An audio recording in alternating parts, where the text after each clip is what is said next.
Cocoa flavour infuse చేయకుండా ఏదైనా cake recipe try చేయాలనుకుంటారా? Definite గా మిగతా బ్రౌన్ బటర్ బ్లాండీ. దీన్ని చేసేది ఎట్లా అని చెప్పేసాను రండా.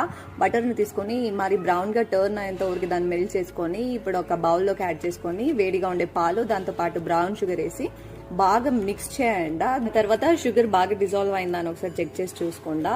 ఇప్పుడు మైదా ఎంత కావాలో అంత యాడ్ చేసి బాగా దీన్ని ఈ మరి జల్లెట్ పట్టుకొని దీంతో పాటు బేకింగ్ పౌడర్ కొంచెం పెంచ్ ఆఫ్ సాల్ట్ వేసి కట్ అండ్ ఫోల్డ్ మెథడ్ లో బాగా ఈ మరి ఫ్లఫీగా వచ్చేంత దాకా మిక్స్ చేసుకుండా ఓవర్ మిక్స్ చేయదండి. దానికని కొంచెంగా నట్స్ అంతా చాప్ చేసిండేది వేసి దాన్ని కూడా మిక్స్ చేసుకొని ఇప్పుడు స్టీమ్ లో బటర్ గ్రీస్ చేసుకొని దానికి పార్చ్మెంట్ పేపర్ వేసినాక మనం మిక్స్ చేసి పెట్టుకోండి బ్యాటర్ ని నీట్ గా వేసుకొని కార్నర్ అంతా ప్రాపర్ గా సెట్ చేసుకుంటా దీని మీద ఇంకా లెఫ్ట్ ఓవర్ నట్స్ అంతా వేసుకొని అండ్ ఒక సైడ్ లో నేను స్ప్రింకిల్స్ కూడా యాడ్ చేసుకున్నాను. మరి బ్యాటర్ ని ప్రాపర్ గా సెట్ చేసుకొని 180 డిగ్రీ ప్రీ హీటెడ్ ఓవెన్ లో 25 మినిట్స్ బేక్ చేస్తే రెడీ.